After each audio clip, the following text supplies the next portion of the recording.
আজ আমি বানাচ্ছি ধোকা। তার জন্য ছোলার ডালটা ভিজিয়ে রেখে দিয়েছিলাম, সারা রাতের মধ্যে ভিজিয়ে রেখেছিলাম। এবার এটা বেটে নেবো।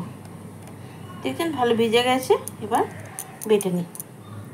হিং আর পরিমাণ মতো নুন দিয়ে আমি এটা মিক্সিতে বেটে নেবো ছোলার ডালটা। আপনার ইচ্ছে করলে কাঁচা লঙ্কাও অ্যাড করতে পারেন, আদাও অ্যাড করতে পারেন, ঠিক আছে। কিন্তু যেহেতু মিঠি বিলে খায় তো আমি ঝাল হবে বলে হিং আর নুন দিয়ে এটা বেটে নেব। দেখুন এই যে পুরো মিহি হবে না, কিন্তু আধ বাটা মতন করেছি আমি। বাটা হয়ে গেছে। এবার কড়াইতে তেল দিয়ে এটা নেড়ে নিই। কড়াই তেলটা ভালো করে মাখিয়ে নেবেন। এবার আমি সাদা জিরে, তেলটা গরম হয়ে গেছে, দিয়ে দেবো একটু আদা বাটা দেবো। আর ফ্লেমটা কিন্তু লো ফ্লেম থাকবে। হ্যাঁ, দেখুন মশলাটা আমি একটু হালকা করে ভেজে নিয়েছি। এবার ডালটা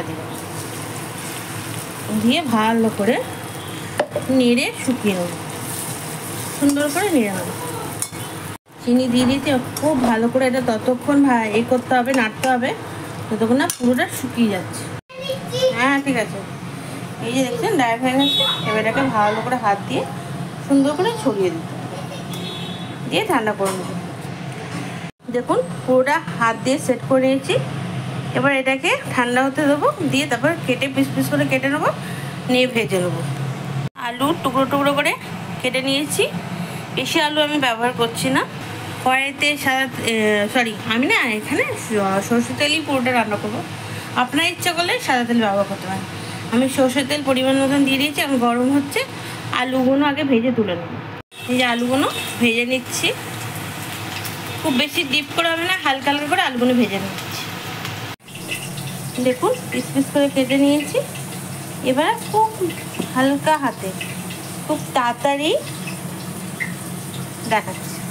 দেখুন বুঝতে পারছেন কত সুন্দর ড্রাই হয়েছে। এবার এইগুলো নিয়ে তেলের মধ্যে কড়া করে নিয়ে বেশ ভেজে নেবো একে একে করে। চলুন তেলে এবার দিয়ে দিই। তেলও আমার তেতে গেছে, আর এই এক এক করে সবটাই ভেজে নিচ্ছি। দেখুন সুন্দর করে দিয়ে দিচ্ছি। যত সুন্দর শক্তপোক্ত হবে না, তত আপনার তুলতে বা ভাজতে আর ঝোলেও খুব সুন্দর রসটা দিতে।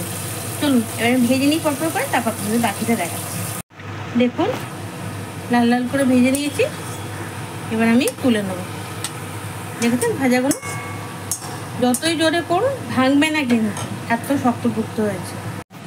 এই ধোকাগুলো সব কটা ভেজে নিয়েছি ভালো করে। দেখুন লাল লাল করে ভেজেছি কিন্তু।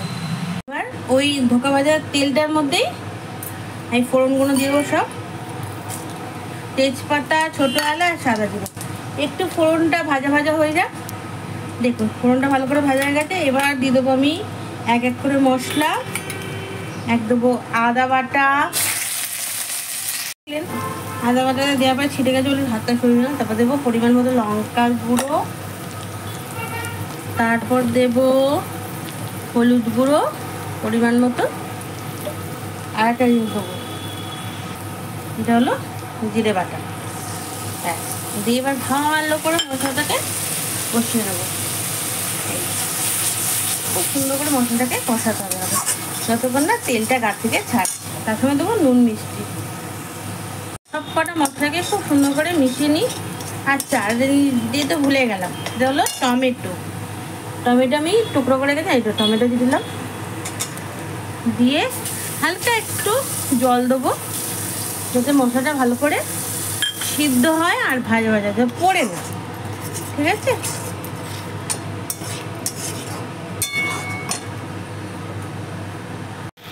এই নুন চিনিটা দিয়ে দিয়েছি। দেওয়ার পরে মনে বললাম এটা তো আমাদের এই ঝোল হচ্ছে না, ওই জন্য দেখুন বেশ মশলাটা কষে এসছে। মশলা কষে গেছে, আমি আলু দিয়ে দিয়েছি। এই যে এইভাবে ধোকা করবেন, সবাই দেখবেন। মাংস পেলে ধোকা খাবে।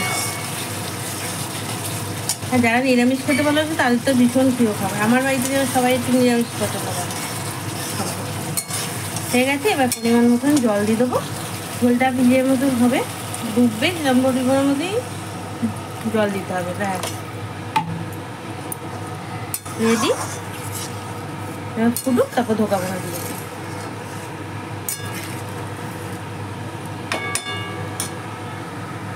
দেখুন ঝোল ফুটে গেছে। এবার আলুটা দেখি, আলু সিদ্ধ হয়ে গেছে। এবার ধোকাটা দিয়ে দেবো এক এক। দেখুন ঝোলটা কিন্তু খুব সুন্দর করে ফুটে গেছে, আলু সিদ্ধ হয়ে গেছে। এবার ধোকাগুলো দিয়ে খানিকটা ফুটিয়ে ঘি দিয়ে নামিয়ে নেব।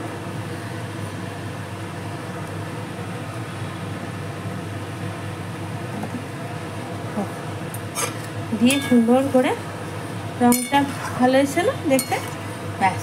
এবার এটাকে আমি পুরো নাবিয়ে নিয়ে ঘি দেবো, দিয়ে দেখাচ্ছি। রেডি, এবার ঘি দেবো।